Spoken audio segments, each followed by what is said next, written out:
اللہ رب العزت کا شکر ہے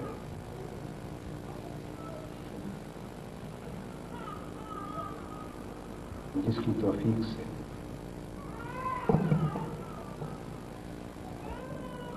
ہمیں ایمان اور اسلام کی دولت نصیب ہوئی۔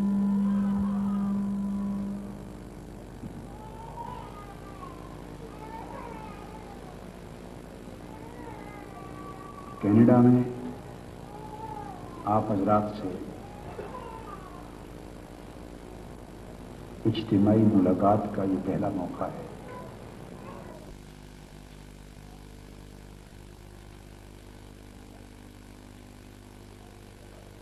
ٹورانٹو کے باقاعدہ پروگرام تو انشاءاللہ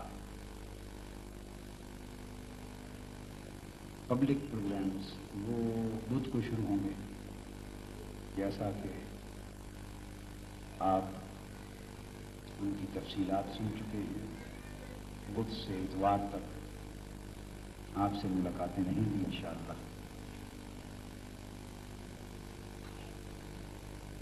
ان میں بیشتر خطابات انگلش میں ہیں۔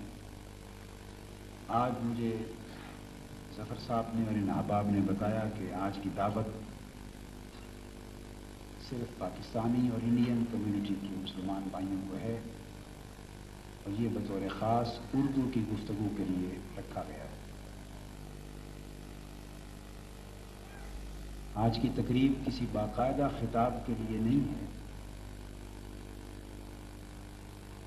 تحریک منہاج القرآن کے کینیڈا کے احباب کی یہ خواہش تھی کہ ڈنر سے پہلے اس سیشن میں تحریک منہاج القرآن موومنٹ کا کچھ انٹروڈکشن آپ کے سامنے رکھوں، تاکہ آپ احباب کو اس کے اغراض و مقاصد سے، اس کی اچیومنٹ سے آگاہی ہو، اور اس کے حوالے سے ہم امت مسلمہ کے افراد کی حیثیت سے اپنی اصلاح کا، اپنی تربیت کا اور اپنی بہتری کا کیا سامان پیدا کر سکتے ہیں، اس کا اندازہ ہو سکے۔ اور میں چاہوں گا کہ نماز مغرب سے قبل کچھ وقت سوال و جواب کا بھی مل سکے۔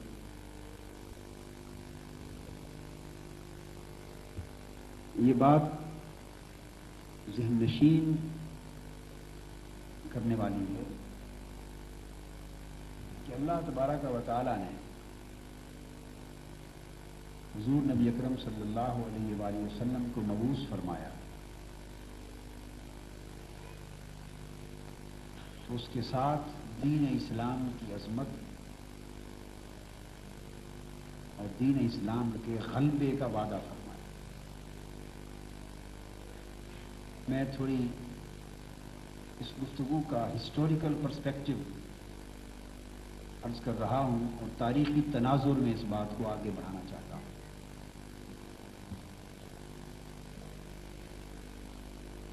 قرآن مجید میں یہ آیت کریمہ آئی، وَالَّذِي أَرْسَلَ رَسُولَهُ بِالْهُدَى وَدِينِ الْحَقِّ لِيُظْهِرَهُ عَلَى الدِّينِ كُلِّهِ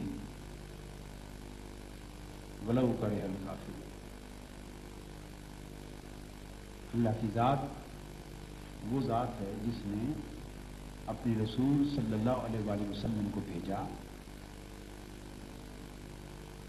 دین حق اور ہدایت دے کر، تاکہ وہ اس دین کو تمام ادیان پر غالب کر دیں۔ لِیُظْہِرَہُ عَلَى الدِّینِ كُلِّهِ، اس دین کو تمام ادیان پر غالب کر دیں۔ اس کے اندر گلوبل ڈومیننس آف اسلام کا تصور پایا جاتا ہے، اسلام کے عالمگیر غلبے کا تصور ہے۔ حضور نبی اکرم صلی اللہ علیہ وآلہ وسلم تشریف لائے۔ آپ نے مکی زندگی میں 13 برس دعوت اور تربیت پر توجہ مرکوز فرمائی، اور مکی زندگی کے 13 برسوں میں آپ نے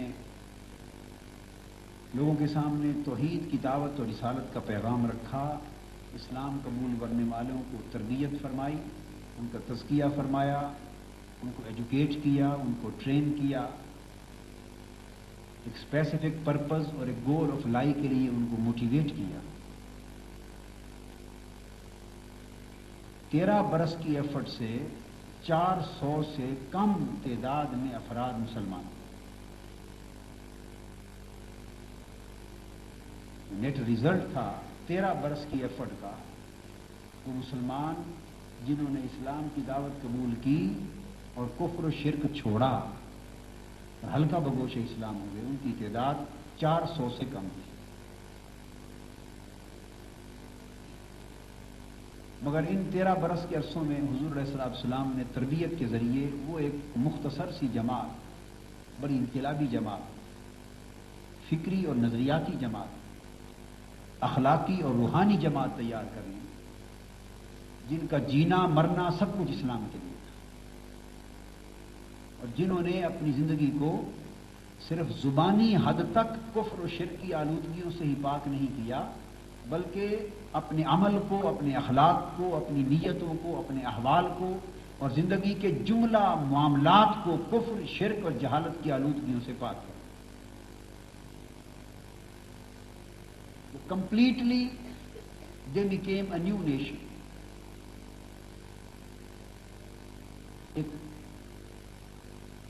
It was a comprehensive and all-embracing revolution in their lives. In the moral sphere of their life, in spiritual sphere of their life, social sphere of their life, the cultural sphere of their life, economic and political spheres of their life. Each and every aspect of their life was perfectly and completely revolutionized. مکمل انقلاب آ گیا ان کی زندگیوں میں. جب یہ جماعت تیار ہو گئی اور they were motivated with a mission, حضور علیہ السلام کو ہجرت کا حکم آیا. آپ اس جماعت کو لے کر مدینہ ہجرت فرما گئے. اور آپ کو معلوم ہے کہ مدنی زندگی 10 برس کی. 10 برس میں پورا عالم کفر اسلام کو دبانے کے لیے حملہ آور. مکہ کی جو مشرکانہ طاقت تھی اس نے گرد و نواح کے پورے کفر کو، طاغوت کو، باطل طاقتوں کو، جتنی مونوپولیز تھی، ایول فورسز تھی، جتنی پولیٹیکل اینٹیٹیز تھی، ساروں کو یکجا کیا اور اسلام کے خلاف ایک منظم اور مسلح کشمکش شروع کر دیا. 10 برس کے عرصے میں 88 کے قریب جنگیں ہوئی. یہ جنگیں مسلط کی گئیں. میں آپ کو کچھ وہ تاریخی حقائق بتانا چاہتا ہوں جن سے اکثر احباب کو آگہی نہیں ہوتی، تاکہ اسلام کو تھوڑا سا پاسٹ میں سمجھ کر ہم پریزنٹ کی طرف آئیں اور فیوچر کی فکر کریں. پاسٹ اور پریزنٹ کو کمپیئر کریں اور اس کمپیریزن کی روشنی میں ہم فیوچر کی فکر کریں. اس تناظر میں ہم تحریک منہاج القرآن کے رول کو پراپرلی ایویلویٹ کر سکیں. 88 جنگیں ہوئی، ان کو غزوات اور سرایا 2 قسمیں ہیں، میں ڈیٹیل میں نہیں جا رہا. اگر آپ ایوریج کریں تو 10 جنگیں بن جاتی ہیں per year. 8 to 9 wars per year بن جاتی ہیں. 8-9 جنگیں ایک سال میں. نتیجتاً 8 ہجری میں حضور علیہ السلام نے مکہ فتح کر دیا اور دعوت اسلام کا کام عالم عرب سے نکل کر 6-7 ہجری میں ہی شرق سے غرب تک پہنچانے کا عمل شروع کر دیا.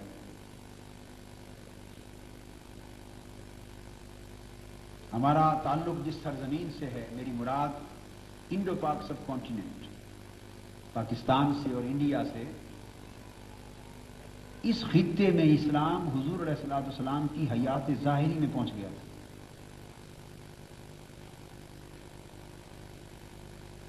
سندھ سے کچھ لوگ اسلام کی خبر پا کر مدینہ طیبہ جا کے قبول اسلام آقا علیہ السلام کے دست اقدس پر کر آئے. اور یہاں ایک ایمان افروز بات کہہ دوں، جس روز 5 سندھی افراد سندھ کے مدینہ پہنچے، حضور علیہ السلام کی بارگاہ میں آپ نے ان کو دیکھا. آپ کبھی سندھ میں نہیں آئے تھے اور نہ کبھی سندھی لوگوں کے ساتھ انٹریکشن ہوا تھا. ان کو دیکھا تو آقا علیہ السلام نے دیکھ کر فرمایا تم سندھ سے آئے ہو؟ کیوں؟ اس لیے کہ پیغمبر صرف عربوں کی طرف بن کے نہیں آئے تھے، پوری کائنات انسانی کی طرف آئے تھے. اور وہ ساری کائنات انسانی کا پیغمبر کیا پیغمبر ہے جسے اپنی پیغمبرانہ رعایا کی خبر ہی نہ ہو اور پہچان ہی نہ ہو. اسی دن افریقہ سے بھی ایک وفد آیا اور اس نے قبول اسلام کیا. مطلب یہ ہوا کہ مدنی زندگی میں انڈیا کی سرزمین سے لے کر افریقہ کے صحراؤں تک اسلام کی صدائیں گونجنے لگیں. اور حضور علیہ السلام کے دست اقدس پر آ کے انہوں نے اسلام قبول کیا. پھر آپ نے وفود بھیجے، صحابہ کرام کو روانہ کیا. رومن امپائر میں یہ سیریا کا علاقہ، شام کا، بیت المقدس کا، یروشلم کا، پیلسٹائن کا، ان تمام علاقوں تک حضور علیہ الصلوۃ والسلام کے وفود گئے. اندلس کی طرف وفود گئے، انڈیا کی طرف وفود گئے، ایران میں وفود آئے. الغرض افریقہ اور ایشیا، ان 2 بر اعظموں تک حضور علیہ الصلوۃ والسلام نے اسلام کی دعوت پہنچا دی. اور یہ دعوت آپ کی حیات ظاہری میں یورپ کی حدوں کے اندر داخل ہو. ایک تاریخی پکچر ہے جس کو مسلمانوں کو سامنے رکھنا چاہیے. یورپ کی سرحدوں میں دعوت اسلام حضور علیہ السلام کی حیات مبارکہ میں داخل ہو گئی. ہوائی جہاز نہیں تھے اس زمانے میں، ٹیلی کمیونیکیشن کے پروسیس نہیں تھے، انٹرنیشنل میڈیا نہیں تھا، نیوز پیپرز نہیں تھے، الیکٹرانک میڈیا نہیں تھا، وسائل اور ذرائع نہیں تھے.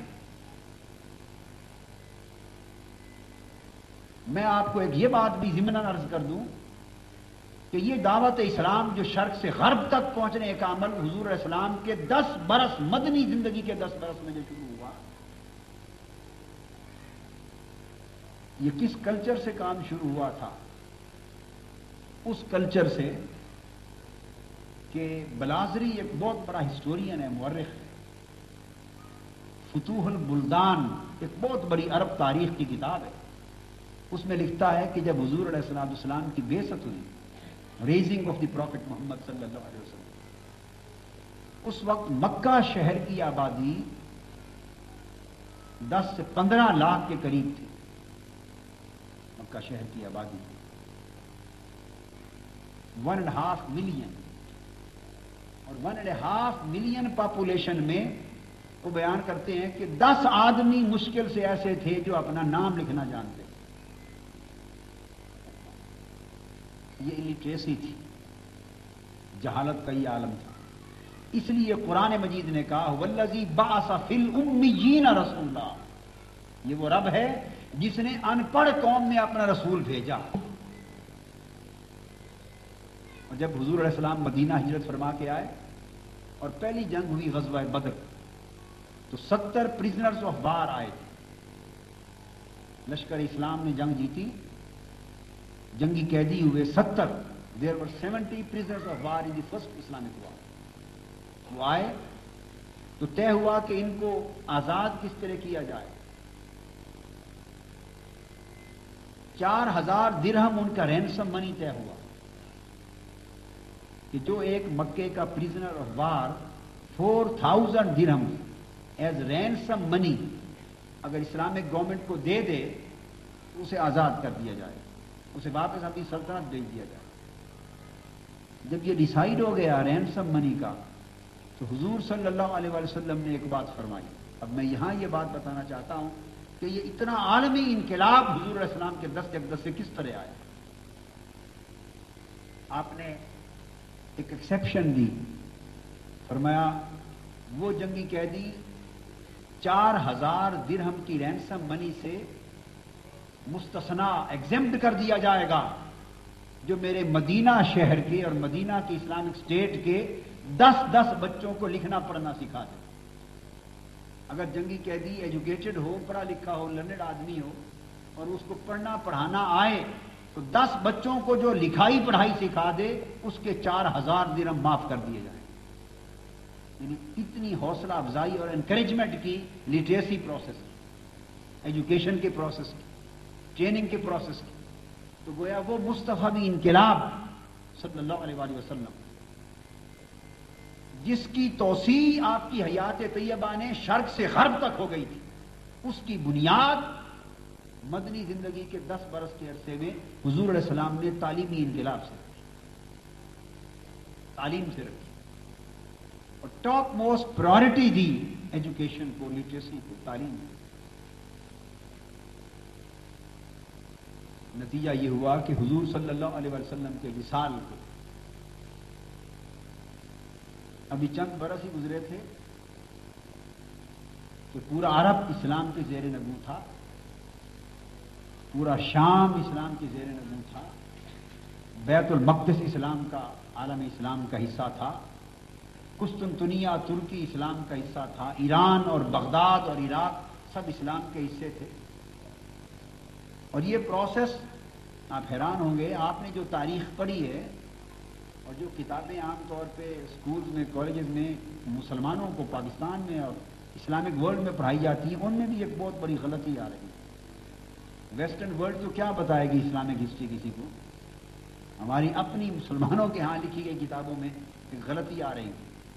اور وہ غلطی یہ ہے کہ یہ تصور تاریخ کی کتابوں میں پایا جاتا ہے کہ پاکستان یعنی ہندوستان کے علاقے میں اسلام محمد بن قاسم کی آمد سے شروع ہوا 92 سے آنورڈ 93 میں، اور اندلس اور اسپین طارق بن زیاد نے فتح کیا، وہ بھی 93 ہجری میں ہوا 93 میں، by the end of the first century, last decade of the first century. یہ دونوں فیکٹس غلط ہیں. Let me correct these facts. سیدنا فاروق اعظم رضی اللہ تعالیٰ عنہ کے زمانے میں 16 ہجری میں، سیدنا فاروق اعظم کے زمانے میں جب ایران اور عراق فتح ہو چکے تو 2 صحابہ کرام کی کمانڈرشپ میں اسلامی لشکر ہندوستان کی سرزمین میں آیا اور ایران کے بعد بلوچستان اور خزدار کے علاقے فتح کرتے ہوئے دیبل تک 16 سن ہجری میں اسلامی لشکر پہنچ گئے. وہ دیبل جو محمد بن قاسم نے جس کو کہا جاتا ہے آ کے فتح کیا، وہ عہد سیدنا فاروق اعظم میں فتح کیا اور یہ اسلام کی پہلی چھاونی بن گئی. پھر فوجیں آتی جاتی رہیں. محمد بن قاسم کی آمد سے تو فتوحات کا سلسلے کی یہ آخری کڑی تھی اور ریگولر فارم میں اسلامک اسٹیٹ قائم ہو گئی. محمد بن قاسم کا اچیومنٹ تو فارمیشن آف اسلامک اسٹیٹ ہے. فتوحات اسلام کی تو عہد خلافت راشدہ میں ہو. اور وہ خیال کہ اسپین طارق بن زیاد نے فتح کیا، یہ بھی غلط ہے. وہ 18 ہجری میں سیدنا عثمان غنی رضی اللہ تعالیٰ عنہ کا زمانہ تھا اور سیدنا عثمان غنی رضی اللہ تعالیٰ عنہ کے عہد خلافت میں اندلس اور اسپین فتح کیا گیا اور وہاں مسلمانوں کی چھاونی بن گئی. پھر بعد میں جوابی مار کے ہوئے اور غلبہ ختم کیا گیا اور پروسیس چلتا رہا.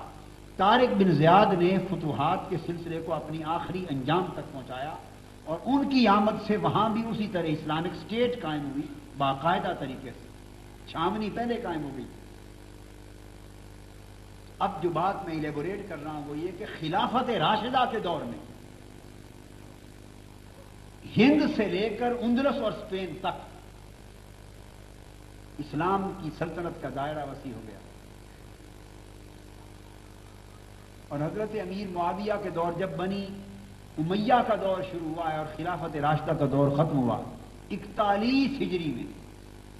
خلافت راشدہ کے دور کے ختم ہونے کے صرف ایک سال بعد اسلامی لشکر لاہور کی حدود میں داخل ہو گیا.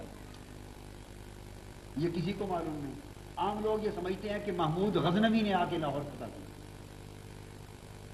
کئی 100 سال بعد، جبکہ سن 41 میں خلافت راشدہ کا زمانہ ختم ہونے کے صرف ایک سال بعد بنو امیہ کے پہلے سال کی فتوحات میں سے اسلامی لشکر افغانستان کے راستے سے آگے فتوحات کرتا ہوا لاہور شہر کی حدوں میں داخل ہوا اور کچھ دن یہاں قیام کر کے واپس گیا. اور اسی طرح خلافت راشدہ ہی کے دور میں دہلی کے علاقے اور انڈیا کے علاقے تک اسلامی فوجیں پہنچ گئی. اور ابھی پہلی صدی ختم نہیں ہوئی تھی. پہلی صدی تو فرانس کے اندر خلیج بسکے تک فرانس کے اندر اسلامی افواج داخل ہو چکی اور فرانس کے نصف حصے سے کچھ کم اسلامی افواج نے پہلی صدی کے اندر فتح کر لیا تھا. فرانس کا حصہ فتح کیا. اب وہ اتنا دور جا چکے تھے اپنے سینٹر سے کہ کمک نہیں پہنچ رہی تھی اور لشکر کمزور ہوتا چلا گیا. الٹیمیٹلی وہاں جا کے اس کو سیٹ رہتے. اب جو بات یہ ہوئی کہ اسلام کی پہلی صدی میں جو اللہ نے وعدہ کیا تھا لِيُظْهِرَهُ عَلَى الدِّينِ كُلِّهِ، اللہ کا رسول اس لیے آیا ہے کہ اللہ کا رسول اس دین کو پورے عالم پر غالب کرتے اور تمام ادیان و نظامات پر غالب کرتے اور اسلام کے عالمگیر غلبے کا خواب شرمندہ تعبیر کرتے. Before the end of the first century of Islam, Islam had been spread over Asia, Africa, and Europe. Central Asia تک چائنا کی سرحد میں، چائنا کے اندر سیدنا عثمان غنی کے زمانے میں آپ نے ایک صحابی کو اسلام کی دعوت کا خط دے کر چائنا کے حکمران کے پاس دیا. تو خلافت راشدہ ہی کے دور میں اسلام کی دعوت چائنا تک بھی پہنچی. یہ جتنی سینٹرل ایشین اسٹیٹس اب آزاد ہوئی ہیں یہ خلافت راشدہ کے دور میں اور آخری صدی ختم ہونے سے پہلے سب اسلام کی سلطنت کا حصہ بن چکی تھی. یہ سمرقند، یہ بخارا، یہ تاجکستان، ازبکستان، کیچنیا، یہ سب علاقے. اور چائنا کے اندر ماورا نہر سے آگے چائنا تک اسلام کی حدود داخل ہو گئی. اور آپ کے نالج کے لیے کہ آج بھی چائنا میں 4 صوبے 98% مسلم پاپولیشن پر مشتمل ہے. 4 صوبوں کی مسلم پاپولیشن آج بھی چائنا میں 98% ہے اور شاید پاکستان میں مسلم پاپولیشن 98% نہیں ہوگی. وہاں شاید نان مسلم مائنورٹیز 3 to 4 اور 5% تو ہوگی. تو شاید ہماری اپنی آبادی مسلم پاپولیشن اسلامی ملک میں 95% کے قریب ہے. تو چائنا کے 4 صوبے 98% آبادی اور 1.25 کروڑ آفیشل کیلکولیشن کے مطابق 1.25 کروڑ سے زائد افراد چائنا کے مسلمان آج بھی ہیں. یہ تو ایک ہسٹوریکل بیک گراؤنڈ تھی. اور پھر یہ سیاسی تمکن اور ڈومیننس کے بعد اس پہلی صدی کے ساتھ ہی سائنس کے اعتبار سے، کلچر کے اعتبار سے، فلاسفی کے اعتبار سے، میڈیسن کے اعتبار سے، اسٹرانومی کے اعتبار سے، کاسمولوجی کے اعتبار سے، اسٹرانومیکل آبزرویٹری کے اعتبار سے، سرجری کے اعتبار سے اور تمام جدید اور قدیم علوم اور فنون اور سوشل اور ہیومن اور نیچرل سائنسز کے ہر میدان میں اور ہر فن میں اسلام کا سکہ مشرق سے مغرب تک پوری دنیا پر قائم ہو چکا تھا. قرطبہ جسے آپ کہتے ہیں کورڈوبا، وہ اسلام کی سائنسز کا، اسلام کے کلچر کا، اسلام کی سیولائزیشن کا پوری دنیا میں سب سے بڑا مرکز تھا. قرطبہ، اسپین، بغداد، دمشق، بعلبک، مکہ، نیشا پور، ایران، الغرض یہ پورے کے پورے علاقے پوری دنیا کا مرجع تھے. یورپ، امریکہ اس وقت دریافت بھی نہیں ہوا. اب یہ بھی سنتے چلے آئیے آپ. اور یہ آج سے 5 صدیاں پہلے تک کی صورت بتا رہا ہوں. 5-6 صدیاں پہلے تک کی صورت، یعنی کنٹینیوسلی 8-9 سال اسلام کی تاریخ کے 800-900 سال تک امریکہ دریافت نہیں ہوا تھا. کینیڈا بھی شاید دریافت نہیں ہوا. جب امریکہ دریافت نہیں ہوتا کینیڈا کیا دریافت نہیں ہوا تھا. اس وقت دریافت صرف ایشیا کی ایسٹرن کنٹریز کی تھی اور یورپ کی تھی. اور یورپ سارا اندھیرے میں ڈوبا ہوا. یورپ اندھیرے میں ڈوبا ہوا. آج سے 700 سال قبل جب یورپ میں علم کی روشنی تک نہیں تھی، صرف فرانس کے اندر کچھ نالج تھا،